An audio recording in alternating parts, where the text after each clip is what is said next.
Good morning, everyone. I'm going to have a booth to promote my pet sitting and dog walking business at a local adoption event today. So I'm going to bring you along with me and show you exactly how to set up for an event like this and some of the pros and cons to consider. But of course, we are running late this morning, so we got to get to the event and get the booth set up. All right, we made it here to the event and we got our booth set up. It is going to be a hot day. We haven't even been here an hour yet. We're already dripping sweat. But we have 50 adoptable dogs out here and a bunch of other fun vendors. And the first thing that I wanted to mention to you guys in this video about event marketing is what to expect from an event like this. And I never come to an event like this expecting to meet a potential client here, have them sign up tonight, and then us start walking their dog tomorrow. That is not how I go about events like this. I think of events like this as a way to just build relationships with our community and make sure that we are being active and showing our face, putting a face with our name and getting people warmed up to the idea of having a pet sitter or dog walker. If you've seen my marketing video, then you know about the rule of 7, and that really comes into play with doing events like this.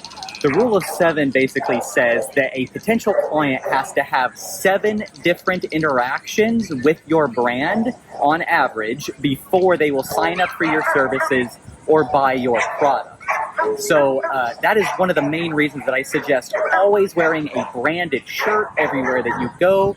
You should have your car wrapped. You should always have flyers or business cards on you ready to hand out wherever you go.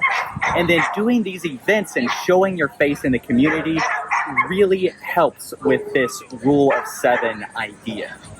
And, it really does all come down to these relationships that we are building. We need our community and our potential clients to know, like, and trust us if they are going to utilize our services. And it's hard to get people to know, like, and trust you just from a website or an Instagram post. You really need to get out in the community and rub shoulders and build relationships.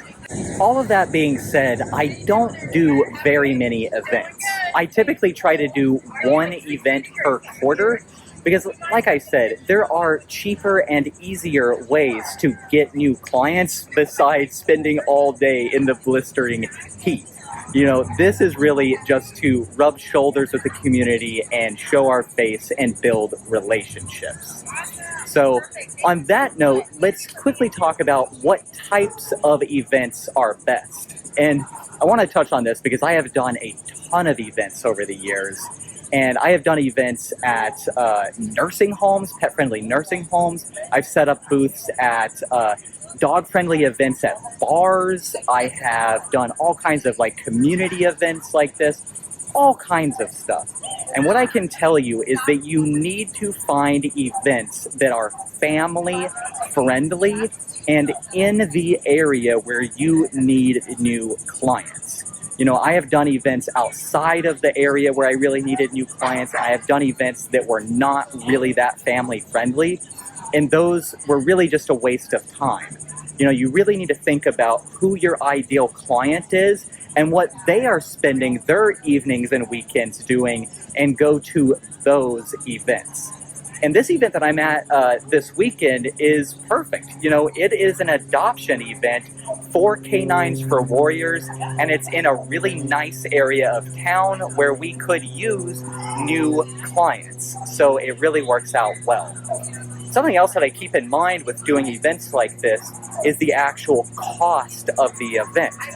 You usually have a registration fee, and then you have the cost of your tent and your banners and your flyers and whatever you're handing out. And then you have your most valuable asset, which is your time. And by the time this day is said and done, I will have spent at least 10 hours here between, setting up the tent, being here all day, then breaking it down, and then all of the effort that went into planning for this event. You're talking 10 or 12 hours. So I look for events that have a either cheap or free registration cost, and then I look for events that are being held on slower weeks. And this week is actually really slow for us as a team because kids just went back to school last week, which means there's no one traveling this week. So I had a little bit of extra time to spend on something like this, and the event was actually free to sign up as a vendor, so it was perfect. Speaking of the cost of doing an event like this, there are going to be some necessary supplies, one of which being one of these 10 by 10 pop-up tents. And I got this one at Walmart for like 75 bucks, so not a huge investment. But if you want one of the really nice custom branded ones, you can order those online, but they are several $100s. And if I did more events, I probably would make that an investment. But because I only do like one event per quarter, it's really just not worth that much money for me. And then you will have a folding table. I got this one at Walmart for about 40 bucks. And then I have the custom branded tablecloth and the hanging horizontal banner. And I also have 2 vertical banners that I don't have set up today. It's a little windy out here, but I use those at most events. I get all of the banners and tablecloths and stuff from Vistaprint. And then outside of the tent and table and banners, we have just some sheets with more information inside of these little plastic holders. I usually have 4 of those out with all of the papers in them, but I'm missing 2 at this event. We have a ton of flyers to hand out showing our services. We have our service area, and then we have a bunch of dog treats to give to the dogs that come by, and of course water bowls with fresh water. Speaking of the dog treats that we're handing out today, we typically work directly with a local dog bakery that will actually give us some of their sample treats for free to hand out at events like this. And it's really a win-win for everyone, because it's free publicity for their business because they staple their business cards to the little cellophane packet with the treat in it. And then we have something to hand out to the dogs without an expense on our end. And then the dogs get a treat. So it's a win-win for everyone. But this was kind of a last-minute event for us, so I didn't have time to work with them to get the treats in time. So I just bought a box of the Mother Hubbard treats. They're fairly healthy for the price, and et cetera, et cetera. So we're handing those out just for free to dogs that come by today. And then something else that I wanted to mention is that we have this hiring flyer. I get a lot of questions from other businesses about how I find job applicants, and I've posted tons of videos about that. I have a full hiring course that you can go enroll in. But what I will say is that you should think about finding potential job applicants in the exact same way that you think about finding potential clients. Think about who they are, what their pain point is, what they are paying attention to, and then get your message in front of them 7 different ways. And I can guarantee you, I would bet anyone $10 right now that I will get more job applicants out of today's event than I will clients. And I mentioned a minute ago that I view these events as a way to really warm people up to the idea of having a pet sitter or dog walker come to their home. And one of the ways that I continue warming them up and continue building the relationship is using events like this to get those potential clients onto our email newsletter.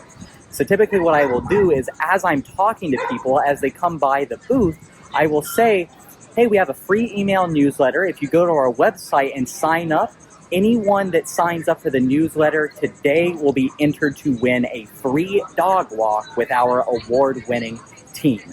And then we send out weekly email newsletters just highlighting different pet care tips and tricks, highlighting different pet businesses in the area, and really at the end of the day, explaining why our pet sitting and dog walking services are life-changing for their family.